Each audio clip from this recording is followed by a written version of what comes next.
আজকে আমরা হচ্ছে এমএস ডাটাবেজ যেটা এমএস ডাটাবেজের এক্সেল পার্ট নিয়ে আলোচনা করব। আজকের অনুষ্ঠানটি হচ্ছে গিয়ে হেরাল্ড ওপেন স্কাউট গ্রুপের আইসিটি ওপিআর মার্কেটিং বিভাগের তৃতীয় রুবানিং লাইভ ট্রেনিং সেশন। আজকে আমরা আলোচনা করব মাইক্রোসফট সম্পর্কে। এই মাইক্রোসফট দিয়ে হচ্ছে কি করা যায়। এক্সেল হচ্ছে এটা মূলত হিসাব রক্ষণের কাজে ব্যবহৃত একটি প্রোগ্রাম। এটি হচ্ছে মাইক্রোসফট কর্পোরেশনের তৈরিকৃত একটি স্প্রেডশিট এবং বিশ্লেষণধর্মী প্রোগ্রাম। স্প্রেড শব্দের অর্থ ছড়ানো বা ছিটানো, আর শীট শব্দের অর্থ হচ্ছে পাতা। অর্থাৎ মাইক্রোসফটের এই পাতা দিয়ে আমরা বিভিন্ন ধরনের জটিল এবং সরল গাণিতিক এবং পরিসংখ্যানিক যে গাণিতিক সমস্যাগুলো আছে সেগুলো সমাধান করতে পারবো। তো আজকের সেশনে আপনাদেরকে আবারও স্বাগত জানাচ্ছি।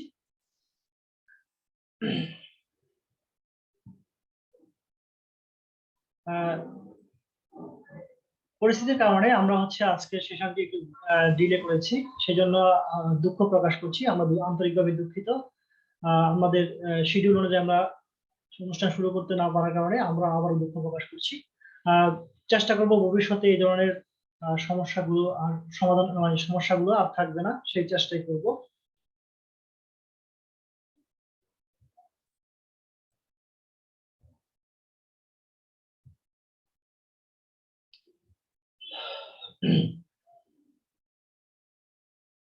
তো প্রথমে আমরা একটু দেখে নিই যে মাইক্রোসফট এক্সেল এর যে পরিচিতি আছে, এই পরিচিতিগুলো আমরা সম্পর্কে একটু জেনে নিই। সেটা হচ্ছে কি, এক্সেল এর পরিচিতি হচ্ছে মাইক্রোসফট এক্সেল হচ্ছে মাইক্রোসফট কর্পোরেশন তৈরিকৃত একটা স্প্রেডশিট সফটওয়্যার।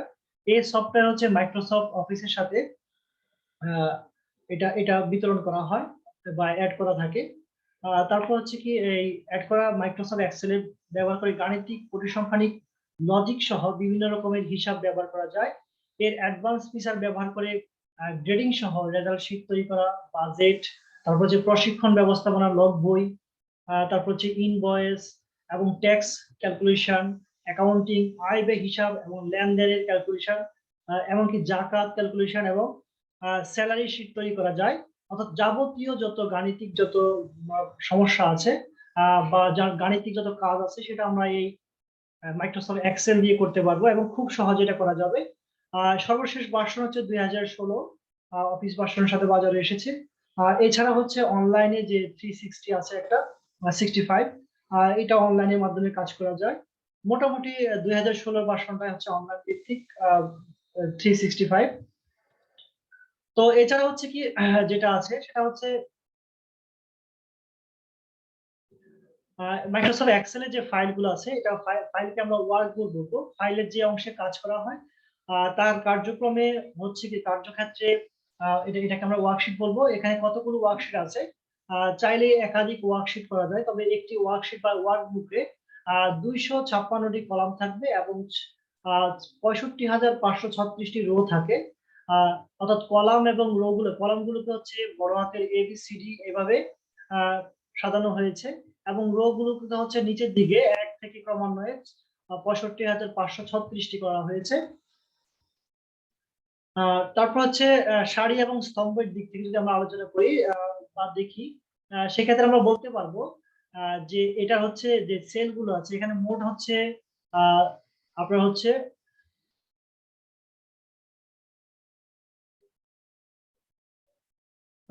এক কোটি হচ্ছে 1,67,000,000 সরি দুঃখিত 1,67,77,216টি এখানে সেল বা ঘর আছে।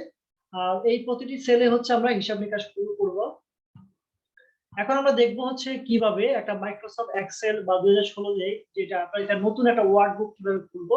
এই জন্য প্রথমে আমাদেরকে যেটা করতে হবে সেটা হচ্ছে প্রথমে আমরা স্টার্ট বাটনে ক্লিক করব।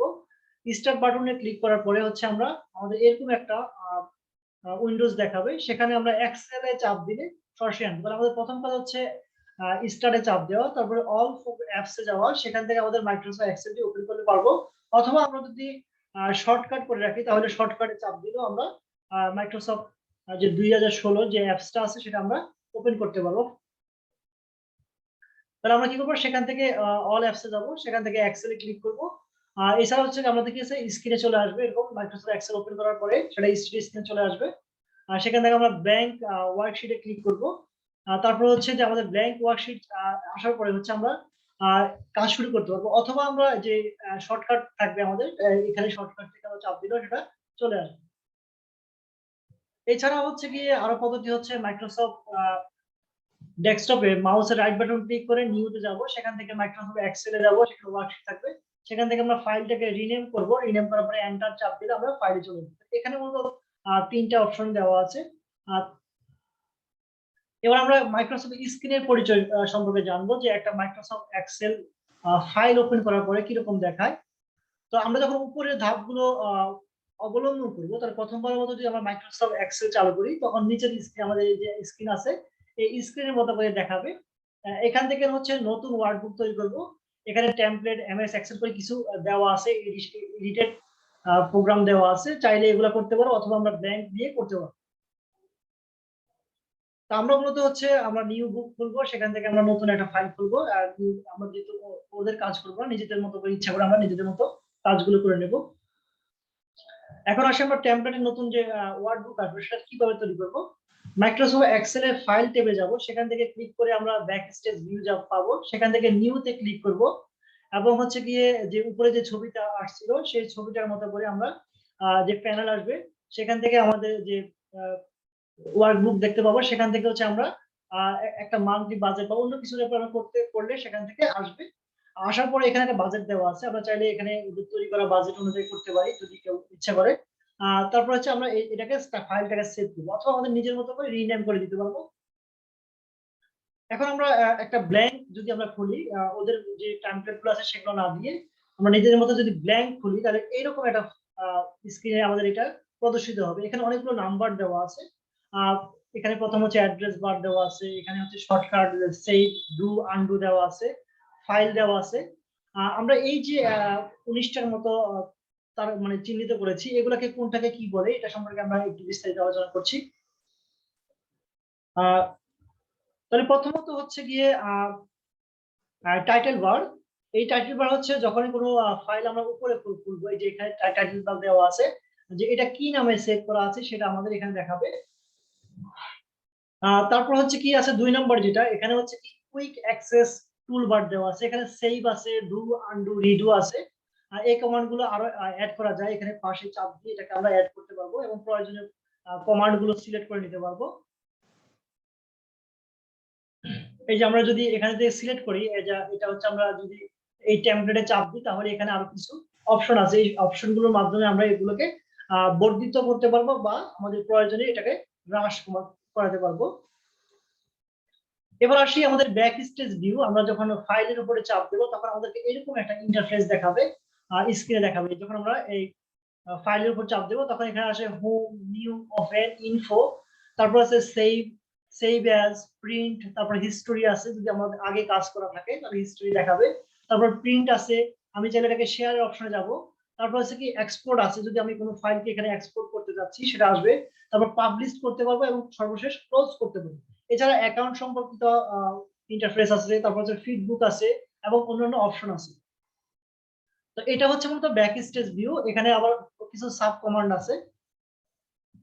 এখন আমরা যদি রিবনে যদি কি হচ্ছে ফাইলের উপর ক্লিক করি, তাহলে স্ক্রিনে কি হচ্ছে ব্যাক স্টেজ ভিউ আসবে, সেখান থেকে সেভিং, ওপেনিং, প্রিন্টিং, শেয়ারিং সব বিভিন্ন গুলো অপশন যেটা আমরা একটু আলোচনা করছি সেগুলো দেখাবে।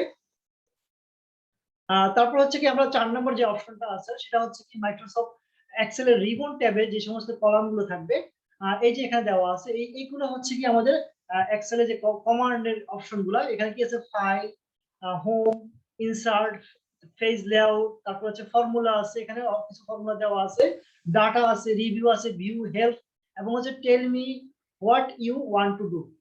এখানে এই অপশন গুলো দেওয়া আছে। তো এই অপশন গুলো হচ্ছে এখানে 4 নম্বরে আমাদের রিবন ট্যাব বলে থাকে, আমাদের এই রিবন ট্যাবের অধীনে থাকবো। এখানে আমরা ছবি সহ বিভিন্ন অবজেক্ট গুলোকে ইনসার্ট করতে পারবো, এবং হচ্ছে কি এই ফাইল গুলোকে আমরা চাইলে প্রয়োজনে জেপিজি, পিডিএফ সহ বিভিন্ন ভার্সনে আমরা এক্সপোর্টও করতে পারবো, ইনপুট এক্সপোর্টের সুবিধা আছে। তারপর হচ্ছে কি টেল মি অপশন আছে, এই যে টেল মি অপশন, এখানে যদি কোনো কমান্ড আমাদের মনে না থাকে যে আমরা কি কাজটা করতে যাচ্ছি, তার জন্য হচ্ছে আমরা এই টেল মি অপশনটা ব্যবহার করতে পারবো। এখানে যদি আমাদের কমান্ড গুলো মনে না থাকে তাতে সমস্যা নেই, আমরা এই বক্সটাতে যদি সংক্ষেপে ওই জিনিসটার ধারণা দেই, তাহলে সে আমাদেরকে ড্রপ ডাউন তালিকা থেকে সিলেক্ট করার সুযোগ করে দেবে। এখানে আমরা কাঙ্ক্ষিত অপশনগুলো সরাসরি ব্যবহার করতে পারবো, এই যে এখানে দেওয়া আছে।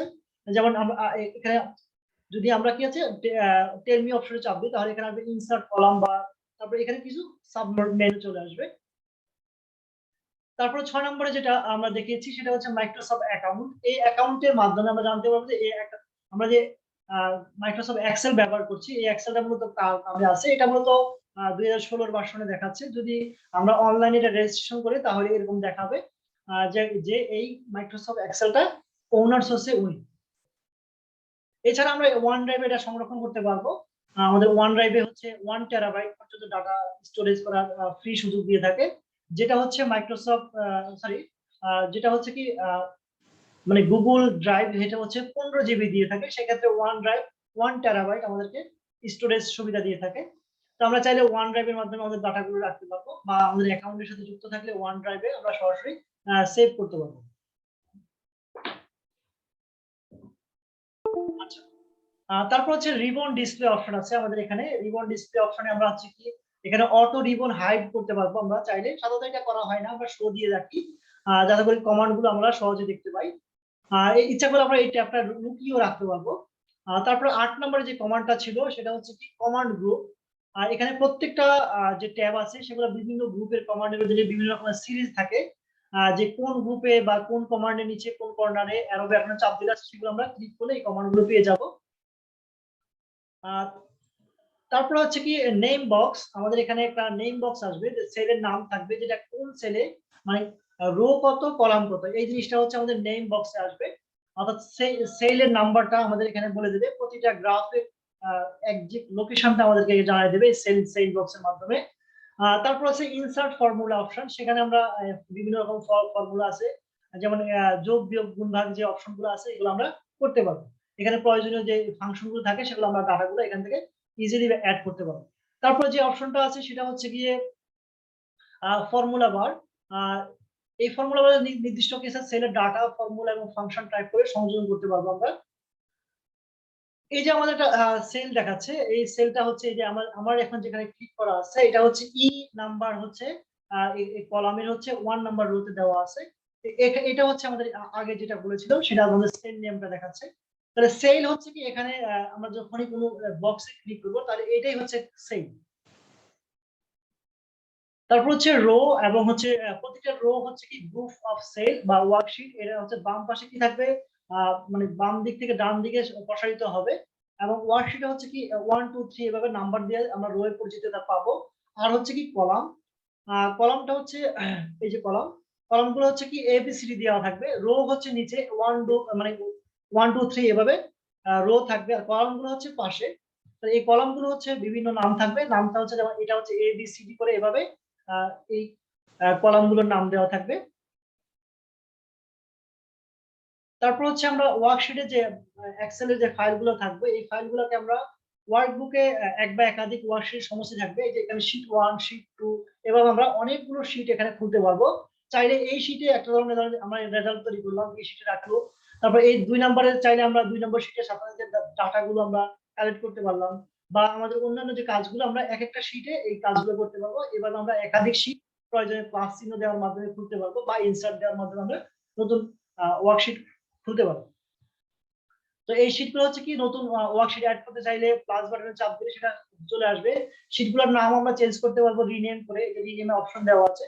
এই রিনেম অপশন দিয়ে আমরা এটা এই ফাইলটাকে আমরা ইজিলি এই শীটটাকে আমরা মনে রাখার জন্য আমরা নাম সেট করতে পারবো। তারপর হচ্ছে কপি আছে, এটাকে আমরা কপি করতে পারবো, রিনেম করতে পারবো, চাইলে আমরা এটাকে ডিলিটও করে দিতে পারবো। মানে বেশ কিছু অপশন এখানে থাকবে। এটা হচ্ছে কি আমাদের এই 15 নাম্বার যে কমান্ড ফাইলটা দেখাবে সেখানে। তারপর হচ্ছে আমরা এখন 16 নাম্বার যে থাকবে এটা হচ্ছে আমাদের যে সেল থাকবে এই সেলগুলোকে আমরা হচ্ছে এই নিউমেরিক ডাটা আছে তার হচ্ছে এভারেজ এবং যোগফল এবং কতগুলো সেল আছে সেগুলো আমাদের এখানে দেখাবে। যেমন এভারেজ দেখাচ্ছে 350, কাউন্ট দেখাচ্ছে হচ্ছে 7, তারপর হচ্ছে সাম দেখা যোগফল দেখাচ্ছে 2100 এরকম দেখাবে। এটা হচ্ছে আমাদের এখানে একটা কাউন্ট দেখাবে, আমরা কতটুকু কি করেছি গণনা কার্যগুলো এখানে দেখাবে। তারপর হচ্ছে জুম দেখাবে, জুম কন্ট্রোল। আমরা যখন 18 নম্বর এখানে প্লাস মাইনাস করবো তাহলে এটা বড় ছোট হবে, এই শীটটা বড় ছোট হবে। সাধারণত 100% থাকে, আমরা চাইলে এটাকে বাড়াইতে বা কমাইতে পারি। তারপরে হচ্ছে কি আমাদের 19 নম্বর কমান্ডটা একটু বলছি। 19 নম্বর কমান্ডটা হচ্ছে কি আমরা 17 নম্বরটা এখান থেকে মিসিং করেছি। আমরা এটা পরবর্তীতে জানবো। 19 নাম্বার হচ্ছে আমাদের এখানে স্ক্রলিং বার আছে, যে উপরে নিচে করলে আমরা ফাইলটাকে উপরে নিচে যেতে পারবো, অর্থাৎ ভার্টিক্যাল বা হরিজন্টাল আমরা এটাকে উপর নিচ করতে পারবো, এবং পাশাপাশি নিচে আরেকটা এখানে আমাদের স্ক্রলিং বার আছে, এটাকে আমরা ডানে বামে করতে পারবো। আর উপরে নিচে করার জন্য আমরা এই পাশে বাম পাশে উপরে নিচে যে বারটা দেওয়া আছে সেটাতে আমরা টান দিলে সেটা উপরে নিচে হবে। তারপর হচ্ছে কি আমরা যে 17 নম্বরটা মিসিং করেছি সেটা আমরা আরেকবার আলোচনা করছি, সেটা হচ্ছে কি ওয়ার্কশিট ভিউ অপশন আছে। সেই ওয়ার্কশিট ভিউ অপশনে 3 ধরনের থাকে, যেমন নরমাল থাকে, যে নরমাল ফেস থাকবে, তারপর হচ্ছে ফেস লেআউট থাকবে, তারপর হচ্ছে ফেস ব্রেক প্রিভিউ থাকবে, যে কিরকম দেখাচ্ছে ফাইলটা প্রিন্ট করলে কিরকম হবে সেটা এইভাবে দেখাবে। আচ্ছা, এখন আমরা যেহেতু আমরা ওয়ার্কশিটে বিভিন্ন ধরনের ফর্মুলা নিয়ে কাজ করব, এখন আমরা ফর্মুলা সম্পর্কে একটু পরিচিত হই। মাইক্রোসফট এক্সেল এর ফর্মুলা ব্যবহার করে গাণিতিক যে সমস্যাগুলো আছে সেগুলোকে সমাধান করা যায়। অনেকটা ক্যালকুলেটরের মতো আমরা এখানে যোগ করতে পারবো, বিয়োগ করতে পারবো, গুণ ভাগ করতে পারবো। এই জন্য হচ্ছে সেলফ রেফারেন্সটা খুবই গুরুত্বপূর্ণ। ক্যালকুলেটর সাধারণত সেলফ রেফারেন্স মানে সেলফ রেফারেন্স থাকে না, কিন্তু এক্সেলে কাজ করতে গেলে হচ্ছে সেলফ রেফারেন্স গুলো অত্যন্ত গুরুত্বপূর্ণ। আর সেল রেফারেন্স ব্যবহার করে আমরা এই গাণিতিক ক্যালকুলেশন গুলো করব।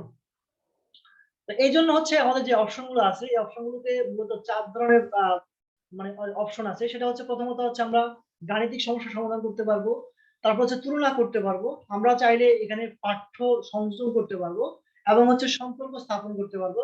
আহ এই হচ্ছে এই 4 ধরনের কাজগুলো মূলত হচ্ছে মাইক্রোসফট এক্সেল এর মাধ্যমে আমরা করে থাকবো। তো প্রথমে আমরা গাণিতিক সমস্যা দেখি। মৌলিক গাণিতিক যে সমস্যা আছে, যোগ বিয়োগ গুণ ভাগ এবং হচ্ছে স্কয়ার বা এটাকে বলে পাওয়ার, তাহলে আমরা এই কাজগুলো করব। যেমন যদি আমরা যোগ করি 3 যোগ 3, তাহলে আমাদেরকে প্লাস চিহ্ন ব্যবহার করতে হবে, এটাকে বলা হয় এডিশন। তারপর হচ্ছে কি আছে, যখন আমরা বিয়োগ করব তারপর আমরা মাইনাস চিহ্ন ব্যবহার করব, তারপর গুণ করার জন্য আমরা ইনটু চিহ্ন ব্যবহার করব, ভাগের জন্য আমরা ভাগ চিহ্ন, এটা সাধারণ ক্যালকুলেটরের মতো। পার্সেন্টেজ আছে, পাওয়ার আছে, আমরা চাইলে পাওয়ার গুলো ব্যবহার করতে পারি। এটা অত্যন্ত সহজ, এটা আমরা সাধারণত সচরাচর করে থাকি। এই সচরাচর কাজের জন্য সাধারণত মাইক্রোসফট এক্সেল ব্যবহার করা হয় না। তারপর হচ্ছে কি আছে, টেক্সট যে অপশনটা আছে, মানে পাঠ্য সংযোজন বা কোনো চিহ্ন আমরা সংযোজন করবো, এই জন্য হচ্ছে আমাদের কি আছে, অ্যাড আছে, অ্যাড অপশন আমরা চাপ দেবো।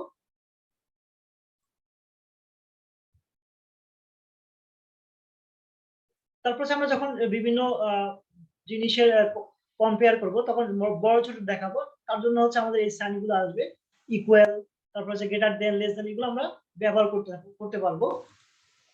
তারপর হচ্ছে রেফারেন্স দিয়ে থাকবো, এই যে আমাদের এই কোলনটা হচ্ছে কি রেফারেন্স দেখাবে, কমা আছে, তারপর হচ্ছে স্পেস আছে, এই শব্দগুলো আমরা এখানে ব্যবহার করব।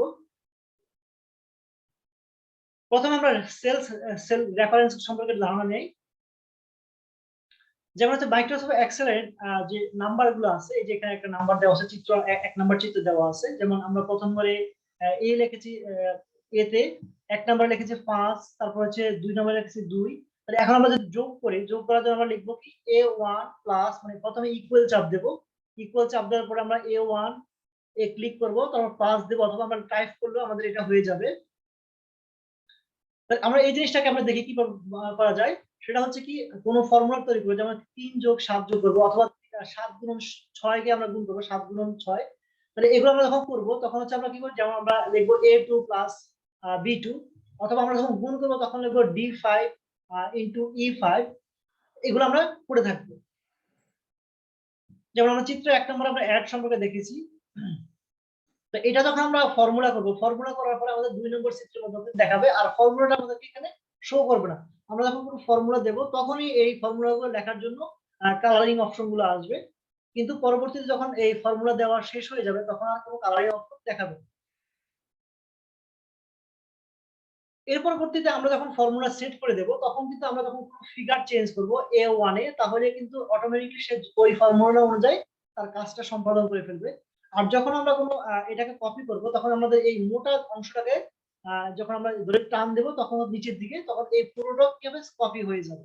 আমাদেরকে প্রতিটা ঘরে আর দেওয়া লাগবে না, একবার ফর্মুলা দিলে ওই ফর্মুলা অনুযায়ী ওই রোতে যা আছে সবগুলো আমরা করতে পারবো, তখন কলামে করতে পারবো, আমরা যেটা দিয়ে থাকবো। তো মাইক্রোসফট এক্সেলে যে কোনো ফর্মুলা প্রয়োগ করতে হলে প্রথমে হচ্ছে ইকুয়াল চিহ্ন অবশ্যই ব্যবহার করতে হবে, তা না হলে ফর্মুলা কার্যকর হবে না। তাহলে এটা আমাদেরকে প্রথমে মাথায় রাখতে হবে, যখনই আমরা কোনো ফর্মুলা ইউজ করবো তখন অবশ্যই ওই সেলে আমরা ইকুয়াল চিহ্নটা ব্যবহার করব। তারপর যে সেলের ফর্মুলা দেখতে চাই সেই সেলটা ফর্মুলা টাইপ করব। ফর্মুলা টাইপের পরে আমরা এন্টার চাপ দেব। এবং যদি আমরা এডিট করতে চাই তাহলে আমরা F2 কি প্রেস করব, আমাদের যে ফাংশনাল কিগুলো আছে কিবোর্ডের উপরের অংশ সেগুলো চাপ দেব, অথবা আমরা ডাবল ক্লিক করলেও এটা চলে আসবে, এডিট মোড চলে আসবে। তাহলে এখানে যেমন দেওয়া আছে, আমি যখন তে আমরা ফাইল মানে ফর্মুলা দিচ্ছি তখন আমরা লিখছি সেমুশন ইকুয়াল দিয়েছি, তারপর সেমুশন দিয়েছি, এবং হচ্ছে কলাম দ্বারা এই A1 থেকে D1 পর্যন্ত সমস্ত ঘর আমি যোগ করব। তার জন্য আমি কিন্তু এটা সম্পর্ক দিয়ে বুঝাই দিচ্ছি কলম দিয়ে। এতে করে আমাকে কিন্তু A1 B1 plus C1 plus D1 কিছু লিখতে হয় না। তাহলে এই একটা পদ্ধতি আছে যেটা হচ্ছে যোগ করার। আরেকটা পদ্ধতি হচ্ছে আমরা যখন সরাসরি করব মানে একটা একটা করে বসাবো তখন সেটা আরেকটা ফর্মুলা।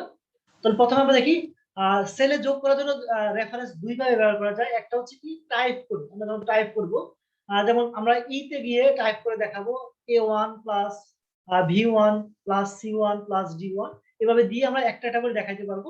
অথবা যদি একই ইয়াতে হয় তাহলে আমরা শুধু সম্পর্ক অনুযায়ী দেখাই দিতে পারবো, যদি কলম দিয়ে আমরা দেখাই দিতে পারবো। এক্ষেত্রে আমাকে আর প্রতিটা ঘর একটা একটা করে দেখানো লাগবে। আমরা লিখবো কি ফর্মুলা বারে গিয়ে লিখবো সমান চিহ্ন দেবো, যেহেতু আমরা যোগ করবো দেখবো সামেশন বা সাম, তারপরে হচ্ছে কি আমরা A1 থেকে D1 পর্যন্ত সমস্ত ঘর যোগ করবো, যেন আমরা দিয়ে দিলাম, তাহলে ফর্মুলা আমাদের হয়ে গেল।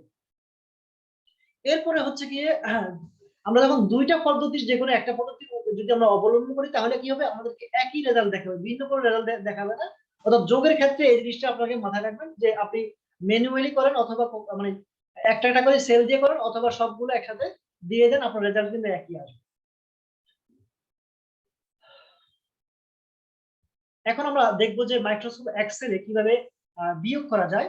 এই বিয়োগ করার নিয়মটা যোগের মতোই, তবে এক্ষেত্রে আমাকে টাইপ করে দেখা দিতে হবে, একটা একটা করে দেখা দিতে হবে, যেটা যোগের বেলা নিয়মটা একটু দুটো ছিল, আমরা 2 নম্বর নিয়মটা ফলো করতে পারতাম, কিন্তু বিয়োগের বেলা আমাকে অবশ্যই দেখা দিতে হবে। তাহলে আমরা দেখা যাবে সেমেশন ইকুয়াল টু, তারপর আমরা B2 তারপরে মাইনাস C2 দিলাম, তাহলে আমাদেরকে D তে কি হবে এই রেজাল্ট দেখাবে। এখন আমরা গুণ করব, গুণের নিয়মটা প্রথম নিয়মের মতোই, আমরা যে সেলগুলো আছে সেলগুলো হচ্ছে চিহ্নিত করে দেব এবং আমরা ইনটু চিহ্ন ব্যবহার করব, আমাদের রেজাল্টটা এরকম দেখাবে। আমরা লিখেছি কি সমান ইকুয়াল টু, তারপর হচ্ছে B3 ইনটু হচ্ছে C3, তাহলে আমাদের মোট রেজাল্টটা আমাদের এখানে দেখাবে। আমরা যখন ফর্মুলা টাইপ করব তখন এরকম দেখাবে, ডট ডট দেবে, বিভিন্ন বক্স আসবে, কিন্তু যখন ফর্মুলা দেওয়া এন্টার চাপ দেবো তখন আমাদেরকে এই বক্সগুলো আর শো করতে হবে না বা শো করবে না। এরপর হচ্ছে আমরা ভাগ করব, ভাগের বেলা হচ্ছে সেই প্রথম নিয়মের মতো আমরা ভাগ ছিল দেখিয়ে দেব, তারপরে হচ্ছে টাইপ করে এন্টার চাপ দিলে আমাদের ফর্মুলাটা সেট আপ হয়ে যাবে। এরপরে আমরা পার্সেন্টেজ ব্যবহার করতে পারি, পার্সেন্টেজ নিয়মও সে একই রকম। আমরা হচ্ছে কি প্রথমে আমাদের এই যে D3 যে ইয়াটা আছে আমাদের 3 নাম্বারে, এখানে আমরা ফর্মুলাতে যাব, ফর্মুলাতে আমরা সমান চিহ্ন চাপ দিয়েছি, তারপর আমরা লিখেছি হচ্ছে B3 ইনটু C3 দিয়েছি। দেওয়ার পর হচ্ছে কি আমরা এই যে হোম রিবনের ট্যাব থেকে নাম্বারের যে গ্রুপ আছে এই নাম্বার গ্রুপ থেকে পার্সেন্টেজটা ক্লিক করেছি। এটা হচ্ছে শিফট দিয়ে যদি আমরা 5-এ চাপ দিই তাহলে আমাদের এই শিফট পার্সেন্টেজের চিহ্নটা চলে আসবে, তাহলে আমাদের এই রেজাল্টটা হয়ে যাবে। এরপর হচ্ছে যখন আমরা কোনো গড় করব, গড়েরটা একটু বিস্তারিত। প্রথম ধাপ হচ্ছে কি আমাকে F2 চাপ দিতে হবে, চাপ দিয়ে সেখানে আমাকে ইকুয়াল টু দিতে হবে। দেওয়ার পরে হচ্ছে সেখানে আমি যে ফাংশন গুলো দেওয়া আছে সেখান থেকে আমি এভারেজ সিলেক্ট করব, যেটা আমি প্রথম চিত্রে দেখাইছি। যে হচ্ছে প্রথমে আমরা ইকুয়াল চাপ দিয়েছি, সেখান থেকে আমরা এই যে ফাংশন যে বারটা আছে সেখান থেকে আমি এভারেজ সিলেক্ট করেছি। তারপর 2 নম্বরে হচ্ছে যেটা করতে হবে, আমাকে এই কমান্ডটা দিতে হবে যে আমি কোনটা এভারেজ করতে যাচ্ছি। যেমন আমরা কি হচ্ছে মাউসে ড্রাগ করব, ড্রাগ করা থেকে সেল রেঞ্জ আছে C3 থেকে আমরা হচ্ছে D3 এটা সিলেক্ট করব।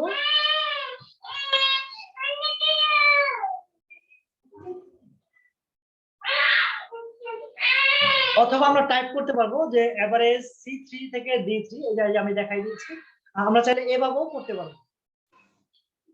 কোনো কমান্ড বা কোনো ফর্মুলা দেওয়ার পরে সেটাকে এক্সেলে এন্টার চাপ দিতে হয়, এন্টার চাপ দেওয়ার পরে জিনিসটা এরকম দেখায়। এই 3 নম্বর চিত্রে আমাদের যে ফলাফলটা আছে এটা দেখাইছে। তো এইটা হচ্ছে আমাদের ফর্মুলাটা অনুযায়ী এটা একটু ভালো করে লক্ষ্য করুন। এই ফর্মুলা ব্যবহার করে আমরা মাইক্রোসফট এক্সেলে হচ্ছে এভারেজ নির্ণয় করতে পারবো। তারপর হচ্ছে আমরা কপি করব, যেহেতু আমাদের প্রতিটা সেলে গিয়ে বারবার ফর্মুলা টাইপ করতে হয়, আমরা এই জিনিসটা যদি শিখে রাখি তাহলে প্রতিটা সেলে গিয়ে আমাদেরকে এই একই ফর্মুলা দিতে হবে না। আমরা জাস্ট কি করব, যে সেলে ফর্মুলা কপি করতে চাই সেই সেলটা হচ্ছে প্রথমে সিলেক্ট করব, এরপরে E2 যে সেলটা আছে সেটা সিলেক্ট করব, এই যে নিচে দেওয়া আছে। হ্যাঁ, আমরা যেখানে সিলেক্ট করবো সেখানে হচ্ছে এই যে পাশে একটা মোটা রকমের একটা অংশ আছে, এটা ধরে আমরা এখন নিচে চাপ দেবো, তাহলে সমস্ত ঘরগুলোতে আমাদের এই একই ফর্মুলা চলে আসবে। তাহলে সেলের নিচে হচ্ছে ডান কোনায় যে ফাইল হ্যান্ডেল আছে, এর উপর মাউস ধরে কি হচ্ছে আমরা লিফট করে যদি টেনে টান দিয়ে ছেড়ে দিই, তাহলে সেগুলো কি হবে, নিচের সমস্ত ঘরগুলোতে একই ফর্মুলা সেভ হয়ে যাবে। এবার আমরা মাউস ছেড়ে দিলে যদি বাকি ঘরগুলোতে লিখি, আমাদের অটোমেটিকলি সেই রেজাল্ট গুলো শো করবে, আমাদেরকে বাকি ঘরগুলোতে আর দেখাতে হবে না। এরপর হচ্ছে আমরা যেটা করব, আমাদের যে ইনপুট করা অংশগুলোতে আমরা কি করব, যেটা করব সেটা হচ্ছে সর্বোচ্চ নাম্বারটা আমরা কিভাবে অটোমেটিকলি বের করব তার একটা ফর্মুলা। এই ক্ষেত্রে হচ্ছে যে সেলে ম্যাক্সিমাম সংখ্যাটা আমরা দেখতে চাবো সেটা প্রথমে আমরা সিলেক্ট করব। এই যে আমরা যেটা C7 এ আমরা সিলেক্ট করেছি, এখানে আমরা কি করেছি, ইকুয়াল টু টাইপ করেছি বা চাপ দিয়েছি, যেটা হচ্ছে আমাদের ফাংশন কি মানে F10 এর নিচে আছে সেই, সেখানে আমরা যখন ইকুয়াল টু চাপ দেব, সেটা হচ্ছে ফাংশন যে আমাদের অপশন আছে, যে ফাংশন অপশন আছে সেখান থেকে আমরা ম্যাক্সিমাম আপনি চাইলে লিখতে পারেন, অথবা এখান থেকে ম্যাক্সিমাম লিখলেও চলে আসবে। তো এরপর আমরা হচ্ছে কি, আমরা এই সেলের মধ্যে যে ম্যাক্সিমাম নাম্বারটা আছে আমরা এই নাম্বারটা আমরা পেয়ে যাব। তারপরে আমরা দেখাবো যে কোন ঘর থেকে কোন ঘর পর্যন্ত আমরা এই কোন ঘরের মধ্যে আমরা ম্যাক্সিমাম নাম্বার বের করবো। যেমন আমরা এখানে দেওয়া আছে কি E2 থেকে হচ্ছে D5, এই ঘরের মধ্যে আমাদের ম্যাক্সিমাম নাম্বার গুলো আমাদের দেখাইতে বলছি। তো এর মধ্যে আমরা এই যে চিত্রে যখন দেবো তখন আমাদের এন্টার ম্যাক্সিমাম নাম্বারটা বের হয়ে যাবে। আমাদের এই ফলাফলটা হচ্ছে ম্যাক্সিমাম নাম্বারটা এখানে শো করেছে, যেমন হচ্ছে এই ঘরগুলোর মধ্যে সর্বোচ্চ নাম্বারটা এই যে দেখাইছে, যে একটা কলাম ঘরের মধ্যে সর্বোচ্চ নাম্বার কত আছে সেটা এখানে শো করবে। একইভাবে আমরা যখন সর্বনিম্ন নাম্বার বা নাম্বারটা বের করতে চাইবো, আমাদের এই যে একটা স্টুডেন্ট তার মানে কোন সাবজেক্টে সবচেয়ে বেশি বেশি বা কম পেয়েছে, সেই ক্ষেত্রে আমরা ম্যাক্সিমাম এবং মিনিমাম অপশনটা ব্যবহার করতে পারবো। তো মিনিমাম অপশনের জন্য সেই একই ফর্মুলা, সেটা হচ্ছে প্রথমে যেমন আমরা C7 যে ঘরটা আছে সেখানে গিয়ে আমরা ইকুয়াল চাপ দেবো, সেখান থেকে আমরা ম্যাক্সিমাম যে ফর্মুলা অপশন আছে সেই অপশন থেকে আমরা মিনিমাম অপশনটা চাপ দেবো। এই যে এখানে মিনিমাম অপশন আছে, অথবা আমরা M চাপ দিলেই আমাদের এই অপশনগুলো দেখাবে যে কি কি নাম আছে, সেখানে আমরা মিনিমাম টাইপ করলাম বা আমরা ডাবল ক্লিক করলাম, এই যে চিত্র 1 এর মতো। এরপর হচ্ছে আমরা মাউসে ড্রাগ করে হচ্ছে সেলের রেঞ্জ দিয়ে দেবো, যে এই সেল থেকে এই সেল, যেমন ডি মানে E2 থেকে যে E2 থেকে হচ্ছে গিয়ে আমাদের D5 পর্যন্ত যে ঘরগুলো আছে এই ঘরগুলোর মধ্যে সর্বনিম্ন নাম্বার কত, এটা দেখার জন্য আমরা যখন এই ফর্মুলা ইউজ করব এবং এন্টার চাপ দেবো, তখন আমাদেরকে ঘরটা এরকম শো করবে। এই যে আমাদের রেজাল্ট গুলো এরকম শো করবে।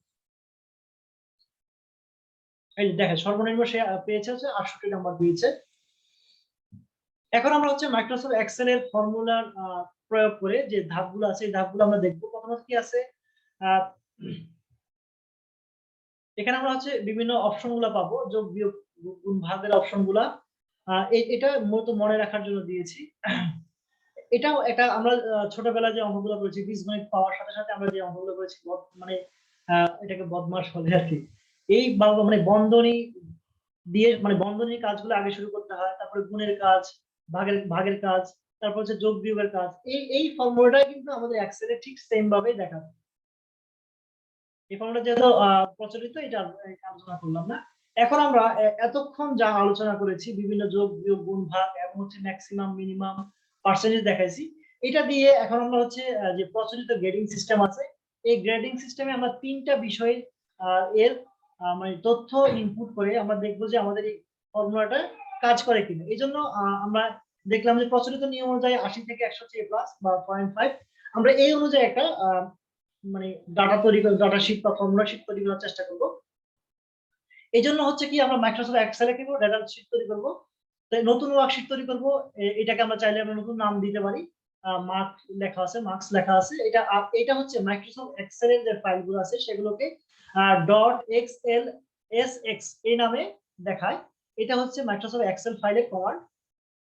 তারপর হচ্ছে আমরা A1 সেলের নিচে প্রদর্শিত টেবিল আছে, আমরা এই টেবিলটা এই টেবিলের মতো করে ডাটা তৈরি করব। যেমন হচ্ছে এখানে দেখা যাচ্ছে মামুন দেওয়া আছে, সে বাংলা প্রথম বিষয়ে 45, দ্বিতীয় বিষয় পেয়েছে 68 পেয়েছে, ইংরেজি প্রথম পত্রে 80, দ্বিতীয় পত্রে হচ্ছে গিয়ে 78, গণিতে পেয়েছে হচ্ছে গিয়ে 67। এইভাবে আমরা যে বিভিন্ন বিষয়গুলো আছে এই বিষয়গুলোর ডাটা প্রথমে আমরা এন্ট্রি করে নেব। প্রয়োজনীয় যে ডাটাগুলো আছে এই ডাটাগুলো আমরা এন্ট্রি করব।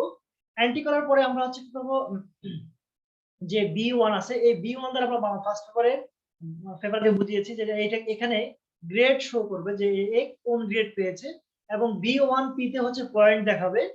এভাবে বাকিগুলোতে একই সিস্টেম।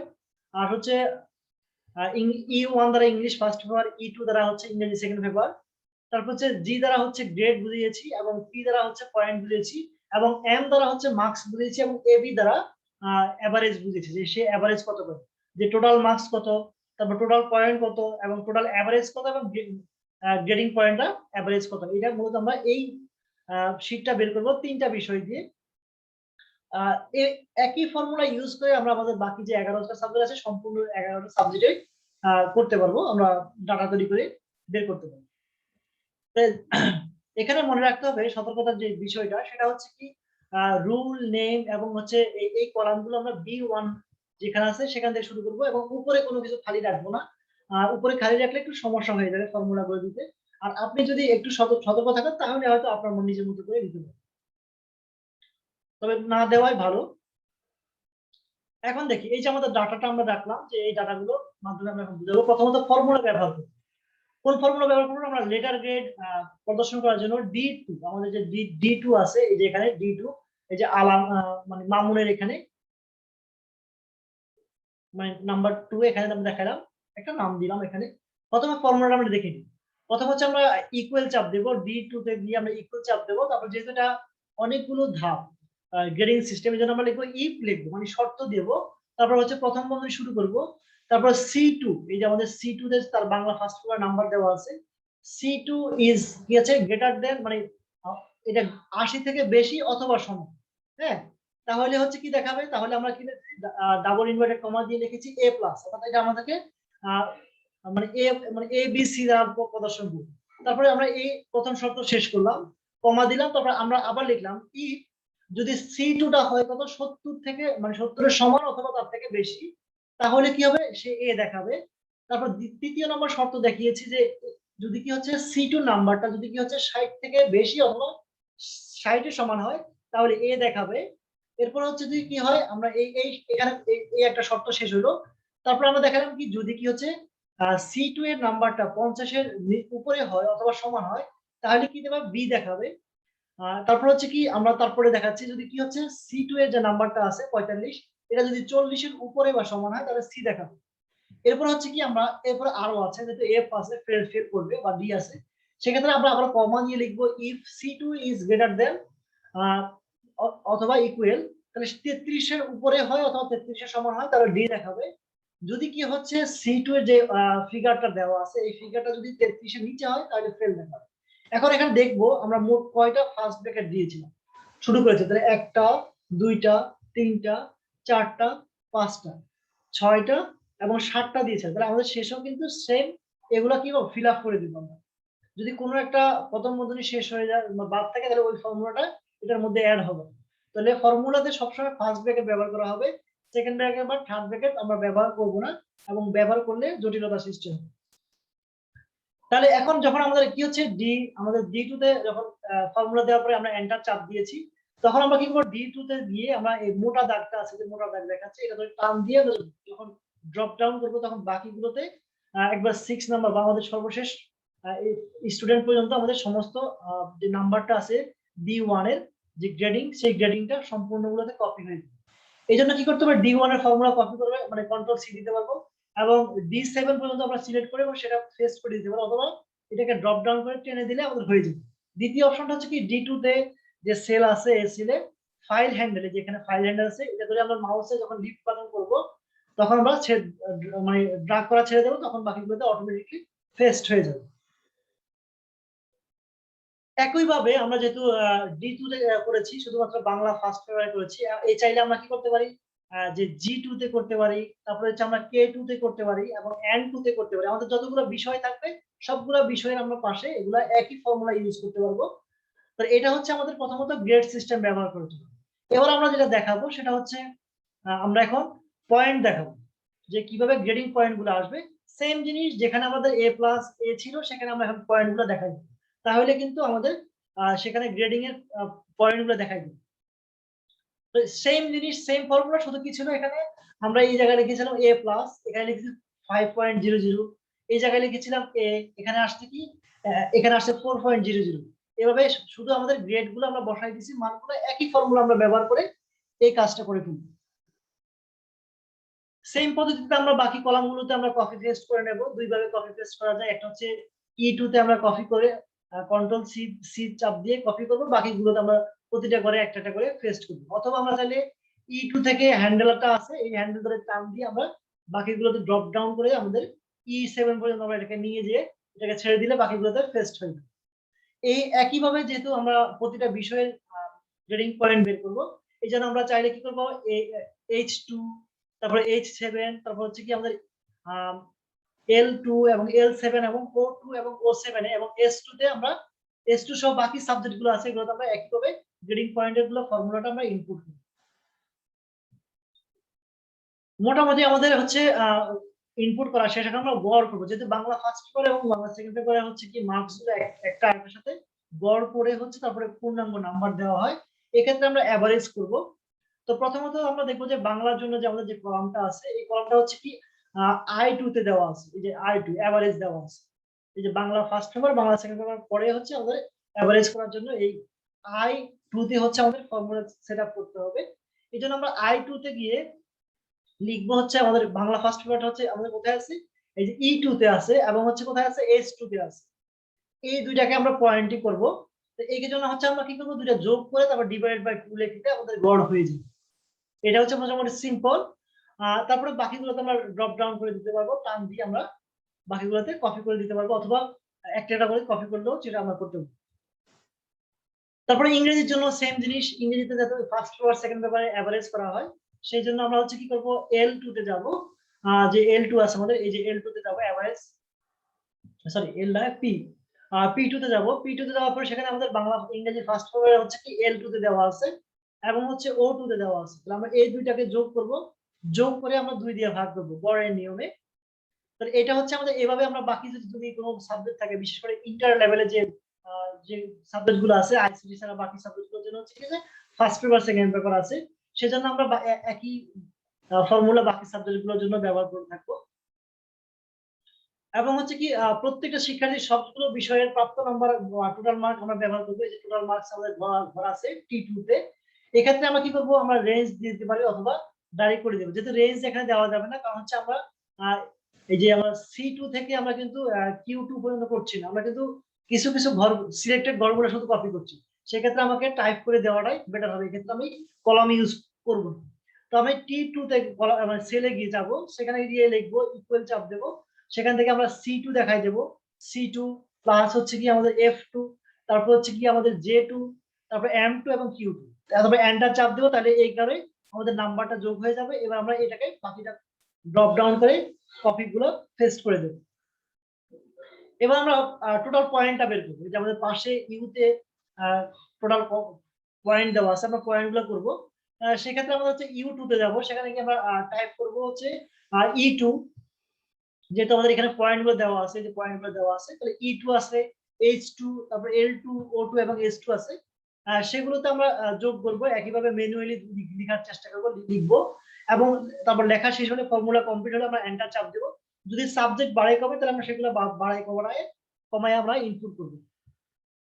এবং এন্টার চাপ দেওয়ার পর ফর্মুলা যখন কমপ্লিট হয়ে যাবে সেটাকে আমরা ড্রপ ডাউনের মাধ্যমে বাকি গুলোতে আমরা পেস্ট করে দেব। তাহলে আমাদের কাজ মোটামুটি শেষ। এখন হচ্ছে আমরা এভারেজ পয়েন্ট বের করব। যেহেতু পয়েন্ট গুলো হচ্ছে এলোমেলো আছে, আমরা এই পয়েন্ট গুলোকে এভারেজ করবো। সে সবগুলা এই যে আমাদের বি তে দেওয়া আছে, বি তে দেওয়া আছে, আমাদের বি তে আমরা টোটাল এভারেজ পয়েন্টটা বের করবো। সেক্ষেত্রে আমাদের কাছে করতে হবে I2, P2 এবং S2 এটা যোগ করতে হবে। যোগ করে এই যে আমাদের B7 পর্যন্ত আমরা এটাকে পেস্ট করে দেব। তাহলে এভারেজ করলাম এবং এই তিনটাকে আমরা 3 দিয়ে ভাগ দেব। আমরা সরি এখানে আসে নাই, দুঃখিত। আর আমরা এগুলাকে যোগ করব। B2 তে যখন আমরা যোগ করলাম, যোগ করার পরে সেটাকে আমরা ফর্মুলা দিলাম যে সেটা হচ্ছে B2 কে আমরা 3 দ্বারা ভাগ করব। এই যে আমাদের B2 টা আছে, এটাকে আমরা যতগুলো সাবজেক্ট হবে 11 সাবজেক্ট হলে 11, 10 হলে 10, যেহেতু 3টা সাবজেক্ট দিয়ে দেখাইছি এই জন্য আমরা 3 দিয়ে ভাগ দিয়েছি। এবং হচ্ছে কি যে W2 পর্যন্ত আমরা W2 থেকে আমরা হচ্ছে কি এটাকে আমরা W7 পর্যন্ত নিয়ে যাব। এখন উপরের সমস্ত কাজ যদি সমাপ্ত হয়ে যায় আমরা ভালোভাবে করতে পারি তাহলে আমাদের রেজাল্টটা এরকম দেখা। এই যে বাংলাদেশে সি পেয়েছে, তারপরে বাংলা দ্বিতীয় পত্রে A- পেয়েছে, ইংলিশ হচ্ছে A+ পেয়েছে, এবং হচ্ছে কি ইংলিশ সেকেন্ড পেপার হচ্ছে A পেয়েছে। এভাবে তার পয়েন্ট গুলো হচ্ছে এভারেজ, তার টোটাল পয়েন্ট হচ্ছে কত 10.75 এবং এভারেজ জিপি হচ্ছে 3.5। মানে এইভাবে দেখেন বাকিগুলো কিন্তু অটোমেটিকলি বের হয়ে যাবে। এরপরে আমরা একই ফর্মুলা ব্যবহার করে সকল শিক্ষার্থীদের কাজগুলো সহজে করতে পারবো। এতক্ষণ কাজ করার পরে আমরা এই মূলত এই জিনিসটা বের করতে পেরেছি। এখন আসি আমাদের যেটা প্রিন্ট করা, এক্সেলে প্রিন্ট করা নিয়ে একটু ঝামেলা হয়, যেহেতু এটার পেজ গুলো অনেক বড় থাকে এবং হচ্ছে গিয়ে অনেক বিশদ গাণিতিক সমস্যাগুলো সমাধান করা হয়। এর জন্য প্রিন্ট দিতে গেলে বিস্তারিত জিনিস আসে না। এই জন্য আমাদেরকে যেটা করতে হবে, আমরা মাইক্রোসফট ওয়ার্ড যেটা দেখাইছিলাম গত সেশনে, যেটা 2 নম্বর সেশন ছিল মাইক্রোসফট ওয়ার্ড, সেখানে প্রিন্টটা মোটামুটি সহজ ছিল, কিন্তু এটার প্রিন্টটা একটু ঝামেলাপূর্ণ। আমরা এটাকে একটু ভালোভাবে শিখে নেই। তাহলে হচ্ছে মাইক্রোসফট এক্সেলে প্রায় ডকুমেন্ট গুলো প্রিন্ট করার ক্ষেত্রে হচ্ছে ব্যতিক্রম করতে হয়। এখানে হচ্ছে আমরা আমাদের এই যে নিচের যে ব্যাকগ্রাউন্ডে দেখতে পাচ্ছি যে আমাদের ফেসটা হচ্ছে এই যে পর্যন্ত, কিন্তু আমাদের এখানে পর্যন্ত কিন্তু আসে না। তো আমাদের যে জিপিএ পর্যন্ত আসতে আমাদের 2টা পৃষ্ঠা হয়ে গেছে। এটা কিভাবে সমাধান করবো আমরা এখন দেখবো।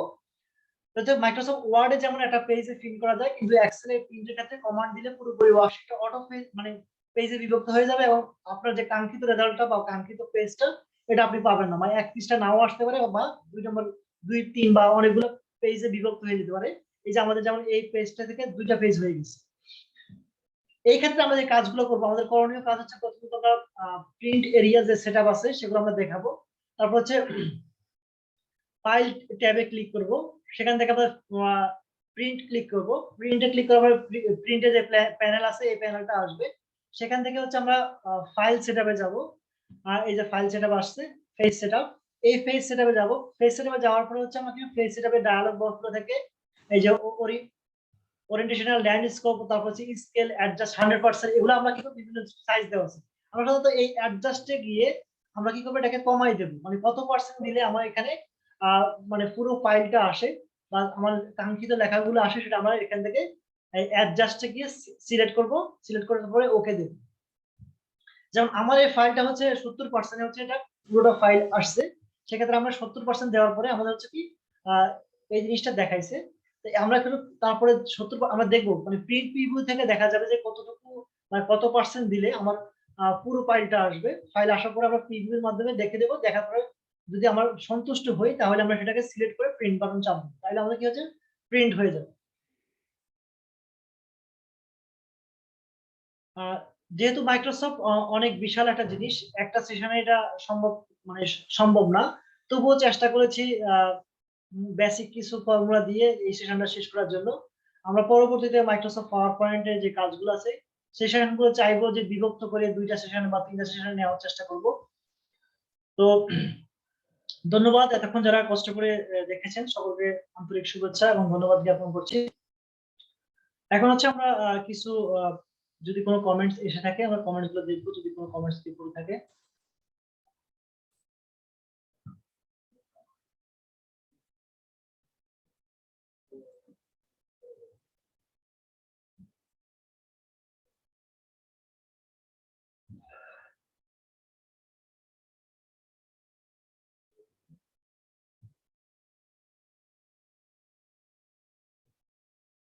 তো ধন্যবাদ সকলকে কষ্ট করে থাকার জন্য। আমরা আমাদের এই অনুষ্ঠানকে আরো চালিয়ে যাওয়ার চেষ্টা করব। সামনে আমাদের আরো কিছু সেশন বাকি আছে। আশা করি আমাদের রোবাররা এবং হচ্ছে আমাদের ইউনিট ছাড়াও বাকি যে রোবার গুলো আছে, রোবাররা আছেন, তারা চেষ্টা করবেন এটাকে ভিডিওকে পজ করে করে আপনাদের এই ফর্মুলা গুলো চেষ্টা করবেন। এর মাধ্যমে আপনারা হচ্ছে বেসিক জিনিসগুলো করতে পারবেন। আরো অনেকগুলো ফর্মুলা আছে, সেগুলো যদি সময় হয় তাহলে আমরা আমাদের এই প্রোগ্রামকে আরো এগিয়ে নিয়ে যাব, এবং সেই এগিয়ে নিয়ে যাওয়ার মাধ্যমে আমরা চাইবো যে একটা পরিপূর্ণতা দেওয়ার জন্য। যদিও এটা একটা বিশাল সমুদ্র, এই সমুদ্র থেকে অল্প কিছু আলোচনা করেছি। আহ সময় স্বল্পতার কারণে এবং বিভিন্ন কারণে সবগুলো নিয়ে আলোচনা করা সম্ভব না। আর একটা সেশনে এতক্ষণ আসলে করা ঠিক না। চেষ্টা করব পরবর্তী সেশনগুলোকে 30 মিনিটে নামিয়ে আনার জন্য। এবং আবারও দুঃখ প্রকাশ করছি যে আমরা আমাদের নির্ধারিত টাইমে অনুষ্ঠান শেষ করতে পারি নাই। আমাদের বিশেষ কারণ ছিল। সেই কারণের জন্য আমরা আমাদের প্রোগ্রামটাকে ডিলে করতে হয়েছে। এইজন্য আমরা আন্তরিকভাবে দুঃখিত। আপনারা এই ডিলেটাকে ক্ষমা সুন্দর দৃষ্টিতে দেখবেন এবং ভবিষ্যতে আমাদের এই প্রোগ্রামকে আ দেখার মাধ্যমে আপনাদের পরামর্শগুলো পাঠাবেন। এই আপনাদের এই পরামর্শগুলো নিয়ে আমরা আমাদের এই অনুষ্ঠানকে আরো চমৎকারভাবে এগিয়ে নিয়ে যাবো এবং আমাদের যদি কোনো সমস্যা থাকে, সমস্যাগুলো সমাধান করে ফেলব। তো সেই পর্যন্ত সকলের সুস্থতা কামনা করে আজকের মতো এখানে বিদায় নিচ্ছি। আমি মনোয়ার হোসেন চৌধুরী। ধন্যবাদ। আসসালামু আলাইকুম।